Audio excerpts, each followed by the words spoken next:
G'day everybody, how you going today? It is so good to see you. I do hope that you are super well. Well, we're out here today with a menagerie of 70 to 200 lenses. We've got the good old FLED, we've got the G here, and we've got the S, along with this brand new 70 to 180. What we're going to do is test out 3 locations, see how these lenses look at 70, because they all have 70, and how they all look at 180 and 200 mil.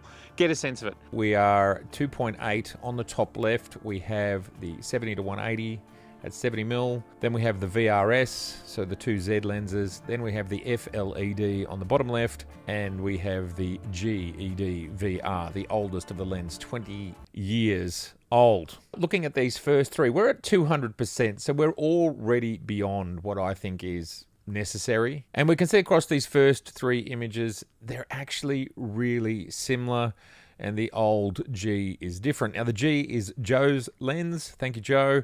He tells me it's soft pretty much all the way through at 2.8. And that's partly because it's 20 years old. I don't know if what we're seeing here is indicative of what we could expect from this lens when it was new. Anyway, we'll just keep looking at it for things like chromatic aberration and flare. But again, looking across these 3 images, just to repeat, the 70 to 180, VRS, and the FLED, they are all very similar at 200%.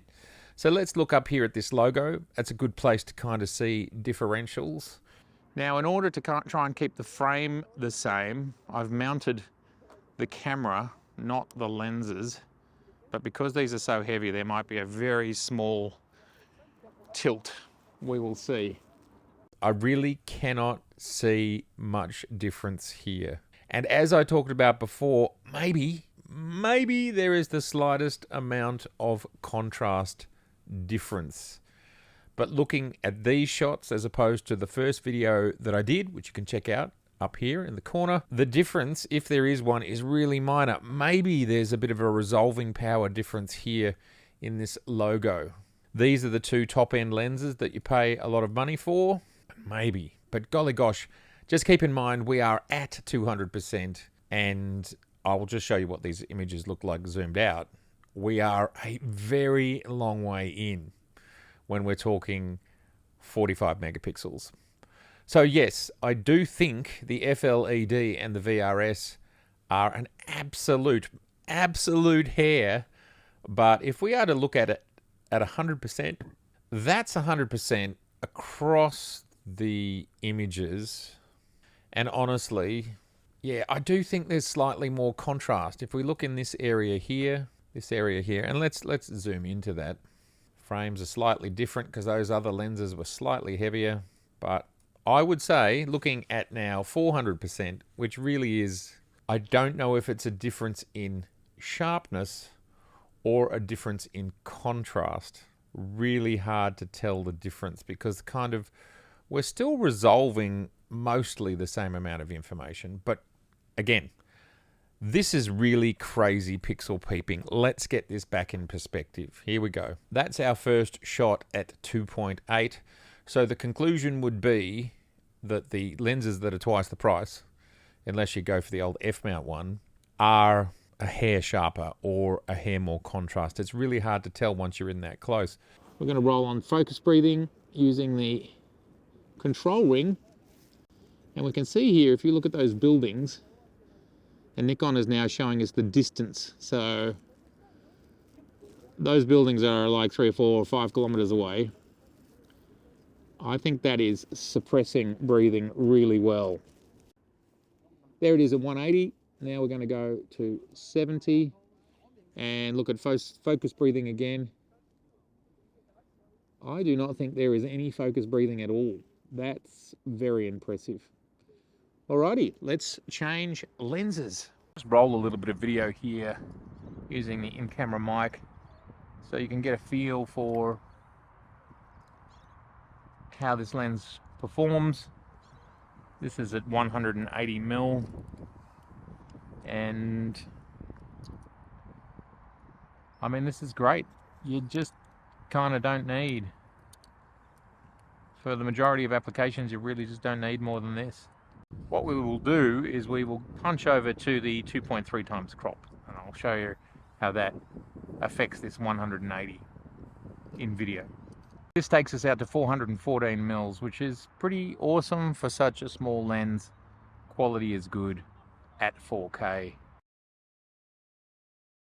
I think we can see breathing in there at 200, and yeah, there's definitely breathing in there.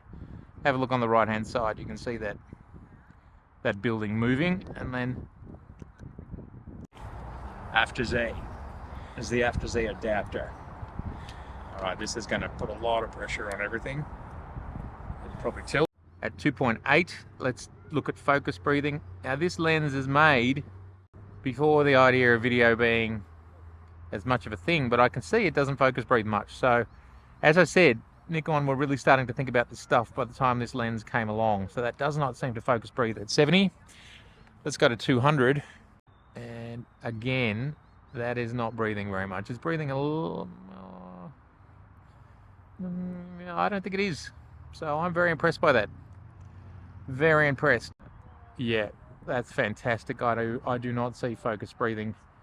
If I look at the buildings, no sign of it at all.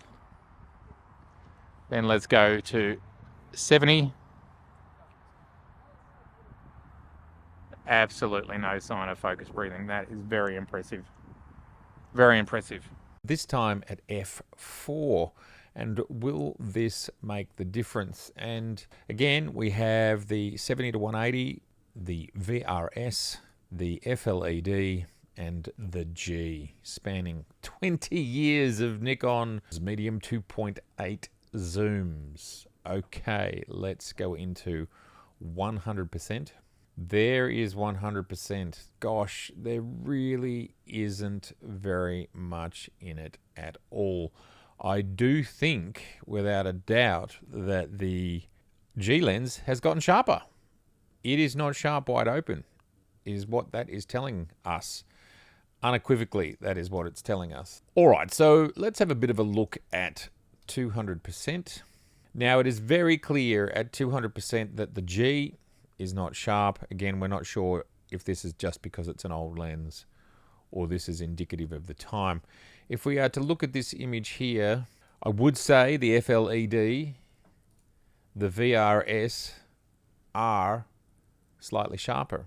And in this particular image, the FLED looks to be even a smidge sharper than the VRS. But again, is this sharpness? Is this haze? Is this contrast? Is this, I didn't clean the lens well enough? It's really hard to say because the differences are so minor and we are looking at 200%. Let's go into 400%. Once we go into these sort of levels of closeness, it's kind of a little bit ridiculous. I mean, it does allow us to see the lenses, but the reality is, are we ever realistically going to be looking like this? And does it impact when we're back at normal viewing distances or normal viewing sizes? But again, we can see that the FLED and the VRS are very, very similar. In this particular image, I actually think the FLED is the sharpest of them all by a nose. Coming in next with the VRS, and then with the new 70 to 180. But all three of them give you an amazing result. Now, just to show you, none of these images are edited. We have not edited. We can see the camera is making auto white balance adjustments, and so the auto white balance is moving around ever so slightly. But that's it. But as we step out, the realities are that the differences between the three main lenses are negligible. At 100%, I really think we're probably not seeing it. Maybe how it comes across to me is that these two here, the two newest 70 to 200 flagships, the 2.8, the FLED and the S, appear to be slightly more contrasty, but not necessarily sharper. And there's something that I learned way back when I first started printing my own black and white photography, was that the more contrast you add, it creates the illusion of sharpness. At this sort of viewing distance, easy to fix, not a big deal. This lens is still performing. This is absolute pixel peeping. even at 50%, you get to the point where you kind of can't see the difference. And these differences can be mitigated with all sorts of tools that we now have at our fingertips. Let's go out to the long end, because I kind of feel like we've exhausted all of that.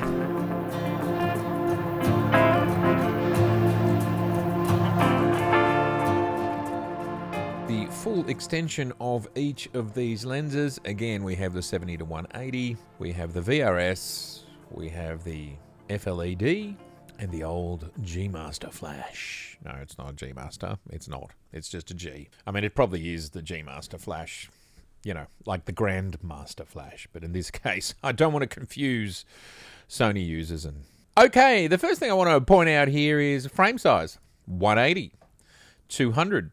So we can see on the left and right of frame, this building here, and all the way over, let's go back out, and this building here are missing because of that 20mm difference. But when you first glance at the images, it doesn't feel that different. Things feel pretty similarly sized. We can also see here, obviously all of these 200mm lenses, well, they look like they're giving us 200mm, and they're all very similar. We can see that. But here's 180, and well, what's quite nice to see here is it really is not that different. It's not a profoundly different change on what's going on here, and I like that. I like the fact that it's like, oh geez, it feels so different. So that's good. And at this distance, at 200, at f4, I have to say these three lenses are all looking very good. So another thing that this sort of says to me is that, again, these lenses are designed to be used at full stretch. Okay, so I can see a bit more sharpness in the two more expensive lenses, but really the difference between them, the pixels, the resolution, what we're resolving, what we can see, very similar. And let's not forget, we're at 400%. Let's go back out. All right, we've removed the G because clearly it's that we don't need to look at it. Once we're at 100%, in all reality, these are so close. They really are so close. Just wherever you look in the frame, whether it's the roof here, the detail here, the background rendition of this slightly softer building that's another kilometre away, I'm pretty impressed. 2.8 at full stretch on each lens. We can see the slight difference in framing. Again, if we look at these edges, we have this building here in this one, but we can see how it is here. This building appears in the slightly wider one, and we can just make out the edge of it right there. So, look, it's different, but not that different. Vignetting at 2.8, yeah, maybe a little bit, but I don't know. Vignetting doesn't really matter because it's very easy to get rid of. Yeah, look, there is a slight difference, but it's so slight. It almost feels petty to be talking about it. We're at 400%. It's a lens that's half the cost. I think it's doing really well, and you need to sort of start to think about, well, where was critical focus anyway? And I tried to get them all in the same place. Let's have a look at the lighthouse here. Yeah, what's interesting here is we can see how, I'm not really sure what we look, oh, the crane has actually moved. That's interesting.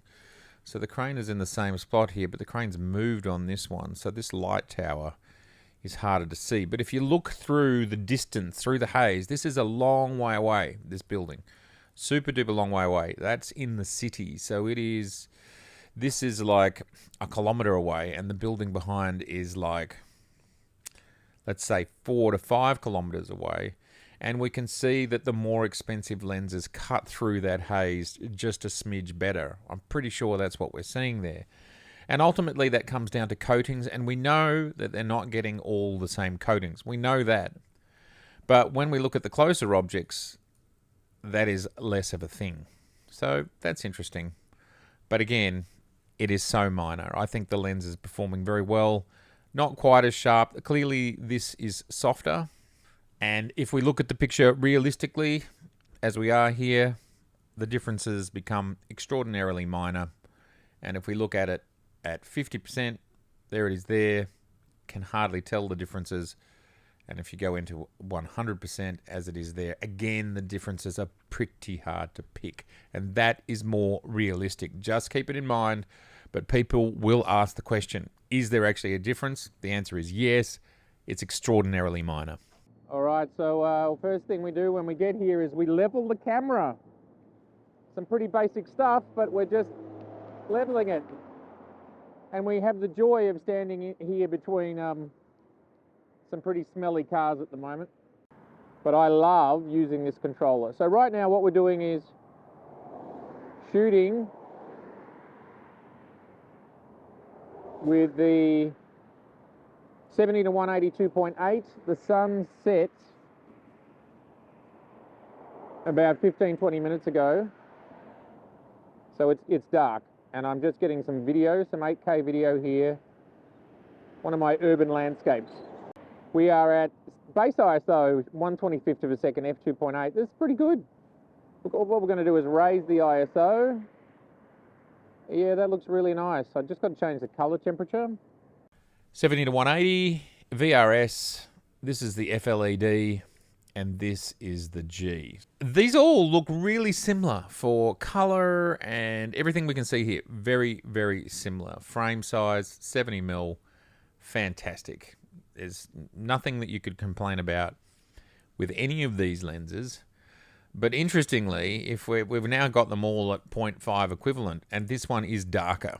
So the old G lens is clearly letting in less light. The FLED and the VRS, they're such good lenses. They're just such good lenses. I think they're letting in the most light at 2.8 at 70mm. Now, what was critical here is that I got the same things in focus. Hopefully I did that. What I was aiming for was the lights hanging under the bridge here. And the reason for that is because, well, we want to look at the light performance among other things.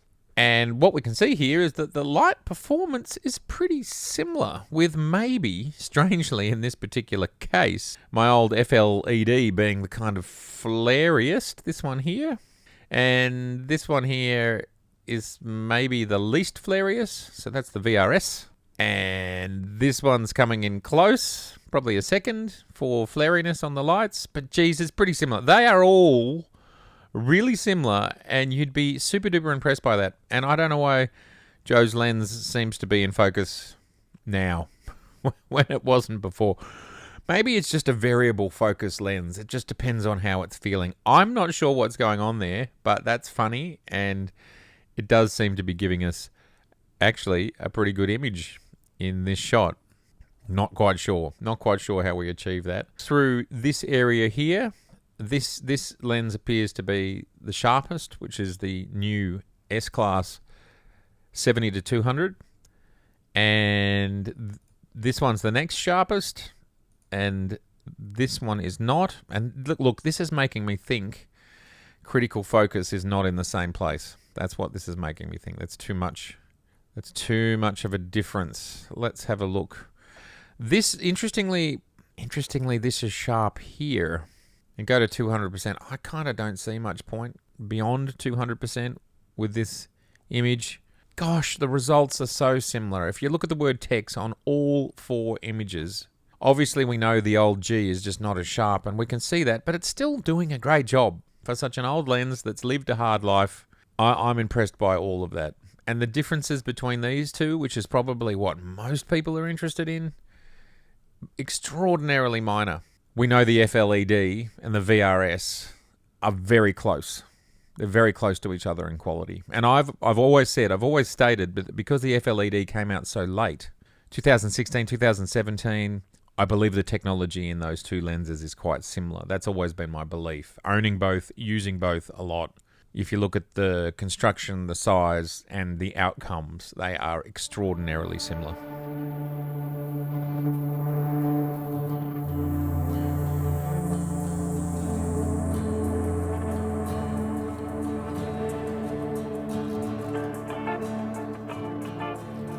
Here we are at 400%, looking at a light tower on top of the Balti Bridge. Again, we are allegedly got the same settings. Remember that with this one, I have turned it down by a stop. There it is, we can see it there. The others I have not. what we can see here is the 70 to 180 is the lightest. The sun was setting. Some of this is setting sun, slowly getting darker, I suppose. But I do think the G is a darker lens. I think I've concluded that at this point in time. And that's fine. It's 20 years old. The other thing we can see here is what I've talked about with this 70 to 180 chromatic aberration. Where is it? And I talked about the fact that is the Z8 doing it or is Capture One fixing it? Well, I think the answer to that question is no, it's not. In this particular case, we were shooting on the Z9, firmware version 4, and we can see a very small amount of chromatic aberration on these two older lenses. And as we can see here, it is suppressed with these two modern lenses. Suppressed. That's what's going on. It's being suppressed. I feel like it's the lenses. I don't feel like it's Capture One or the Z9 based on what we're seeing here. Now, it could be speculated that the camera is still doing it and it's simply not being told to do it with the older lenses. That is possible. So this is not a fait accompli, but either way, as I said before, it is being done either by glass, coatings, the Z8 or the Z8 telling Capture One, I don't mind, but that is a better result. And to not have to fix this sort of stuff all over the place, that's great. We can see here the 70 to 180, which is this one here, top left, is doing a great job. Let's just go back to the metadata so you can see it right there. It is doing a great job, and it's doing it up there with the VRS. Does it really matter? All of these lenses look great anyway. Let's go look at another light just for fun. Let's go look at this one here and see what these are doing. Zoomed in at 300% with all four lenses, and the way the top two, the modern two lenses are handling the aberrations, we can see it exceeds what the bottom two lenses are doing, and we don't exactly know why. But also this other light here and the flare on this light is being handled. And I would say when we're looking at flare and aberration, this brand new lens, this 70 to 180, which is brand new, versus the VRS, which is, I think, getting on to 3 years old, it's doing a pretty damn good job. Now, critical focus, it does appear when we're at 300% that this lens is, well, a tiny bit sharper, a tiny bit more contrast, but that's okay. Let's zoom out just to get perspective. Got to keep it all in perspective. And you just start to go, well, it's all very impressive.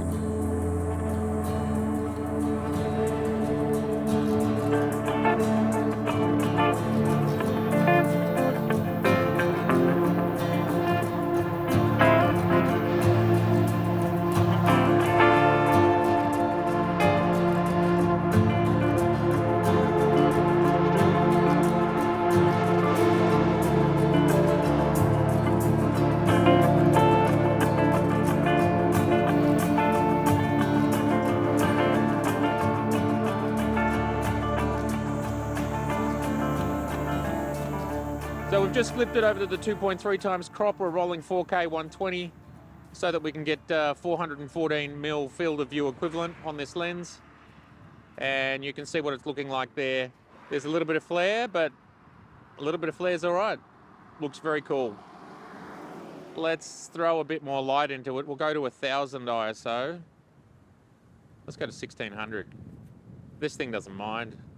Okay, we're 1600 ISO, 1125 f2.8, running high speed in order to get our 2.3 crop, 120 frames per second. Those vehicles are a long way away, probably half a kilometre away, and here they come.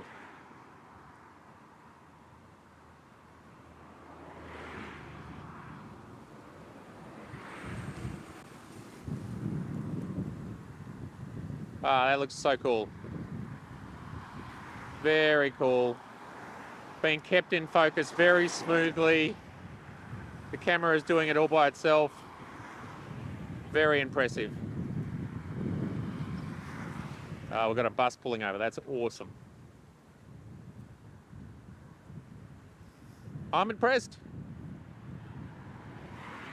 What we might do is put the S-Class lens on this view because there might be a slight difference in flaring. Let's have a look at that. I'll let you decide. This is obviously an extremely harsh situation. Again, we're doing the 2.3 times crop. We're at 1125 f2.8, ISO 1600, and I think these lenses look pretty similar. We'll just let this big truck come, and what I'm going to do is put it onto vehicle detect, because at the moment we are not on vehicle detect. We're on everything detect. So yeah, it would have been working anyway.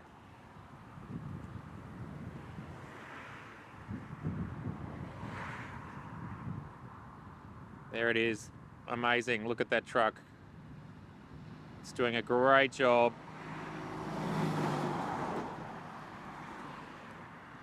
Very cool. Let me just double check what's happening there. Yeah, that's great. I love it. I love this camera. I love what it can do. It makes our job very easy to get so many different types of media. We are here with the S-Class lens and we can see flare for sure. This is the S-Class at 200 in 2.3 crop, ISO 1600, f2.8, 1/125th of a second, because we're running high speed to get that extra reach. 2.3 would take us out to 460 on this one. Michael Mann, eat your heart out. So good. 8K, 1/25th, f2.8, ISO 1600, and that's a wrap.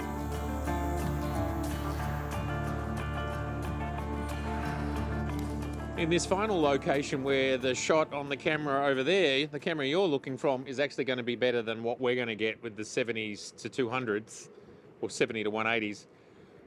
It's pretty tight, so we're only going to shoot at 70, and we are shooting at 1/25th, f2.8, ISO 1600, and we are at 70 mil on the 70 to 180. And as we can see, that's just looking awesome. The capacity for this lens to see in the dark, and as we talked about in the original launch video, chromatic aberration seems to be handled super well. And then let's just go out to 180. And this is not plugged in, that's why it's not focusing. There we go. That is very cool. We'll come back to watch that train pop out. There it is there. And we can see the train is out of focus.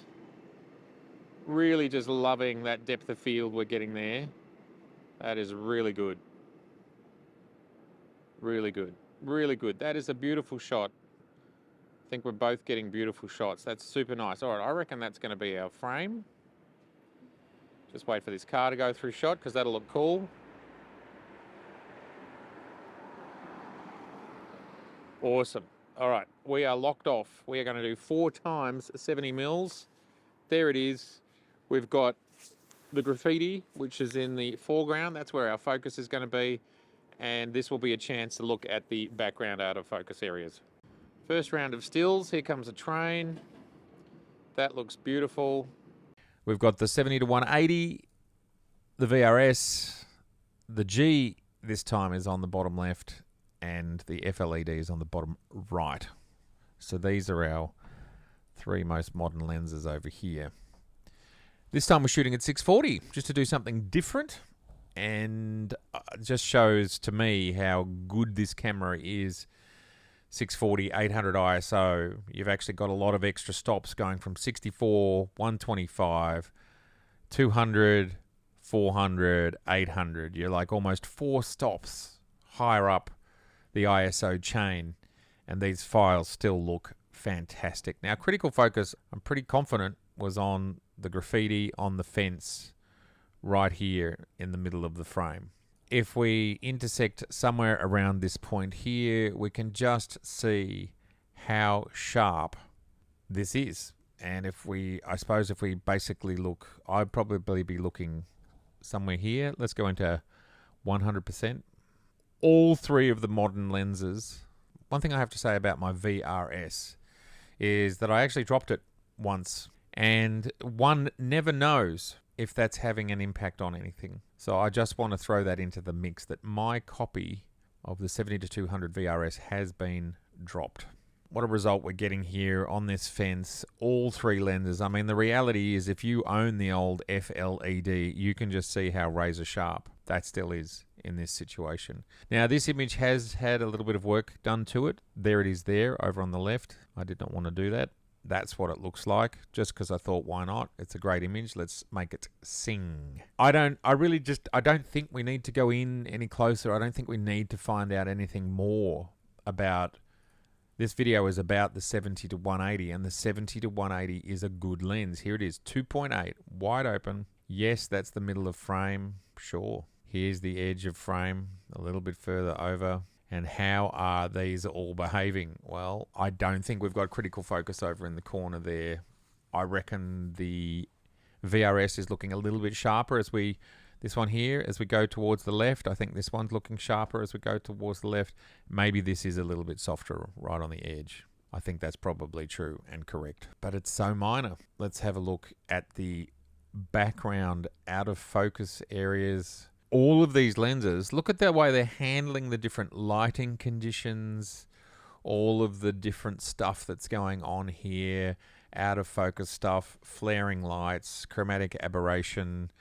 How jittery is that background? What does it look like? I wouldn't exactly call this bokeh, but it is still soft focus. They're all really similar. I mean, it's really interesting to me, the work that's being done over this period of time to keep these lenses color-wise, brightness-wise. The characteristics of these lenses are super duper similar. But I think you can safely take home from this that if you own any of these three lenses, look at the results. All right, I think our frame is somewhere in there.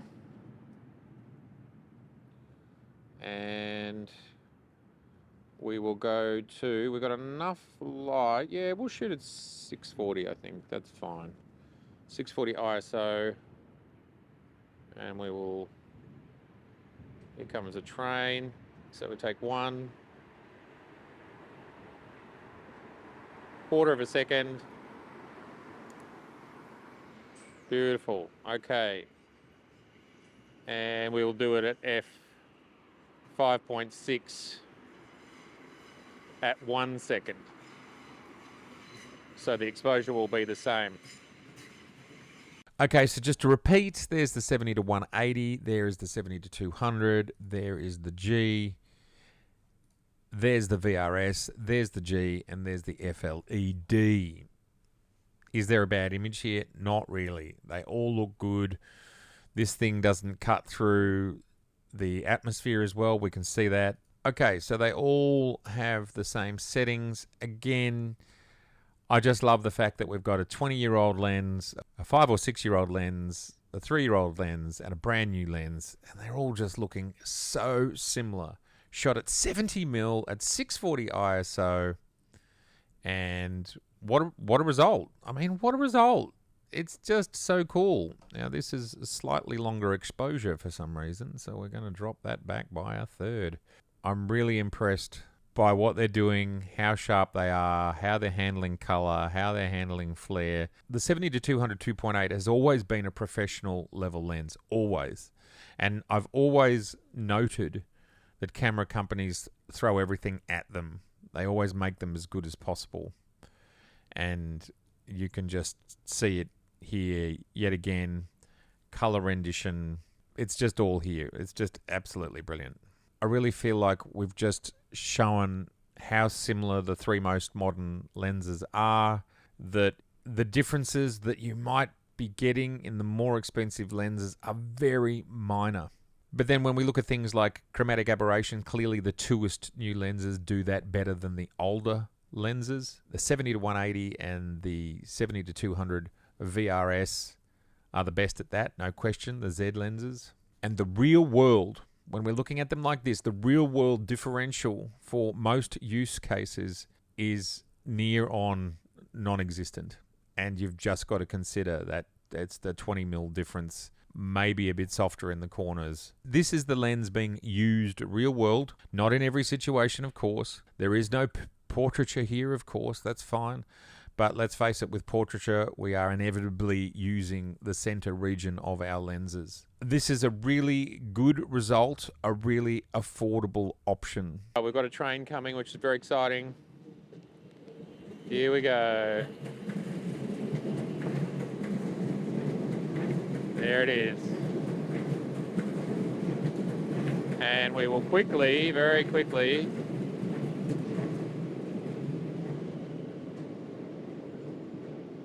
got another train. We've just gone quarter of a second, wide open, 2.8, 70mm ISO, 640. And we'll just get a couple of shots. Beautiful. What a great location. All right, and we'll just get some video to round this out. I am just loving, and this is the FLED, and it looks beautiful. It really looks beautiful.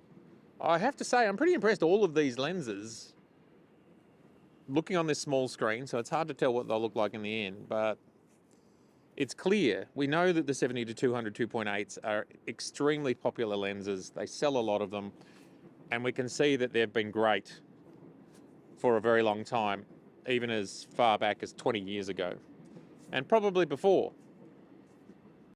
There we go, that's the FLED. Looking into the city with the beautiful Z9 8K. Oh, what a great shot that is. Oh, that's a cracker. Oh, that's a cracker. So what I was doing there is kind of panning at half the speed of the train. All right, everybody, well, there you go. That's the comparison of the four lenses. We are traversing 20 years of Nikon's 70-200 2.8s, along with this new 70-180 2.8. Early impressions, I've obviously already done the first impressions video. Early impressions now, using it again in the field before I've pixel peeped. These are all great lenses. And the 70-180, I think for a lot of people, is going to be a really, really good option. A really good option. All right. So good to see you. What's more important than what I think is, what do you think? What do you think? Having looked at all of those pictures and video, how do you think the lenses are performing? Let me know in the comments below. I'd love to hear from you. And it's been so good to see you. If this is your first time here, I'd love to see you again. And don't forget channel membership. Really supports the channel so I can get out here at night time and do this crazy stuff. All right, I'll see you soon. Bye for now. And I loved this location so much I had to pull out the 50mm 1.2. Please wait for just two stills of the same image, two different treatments of this awesome location.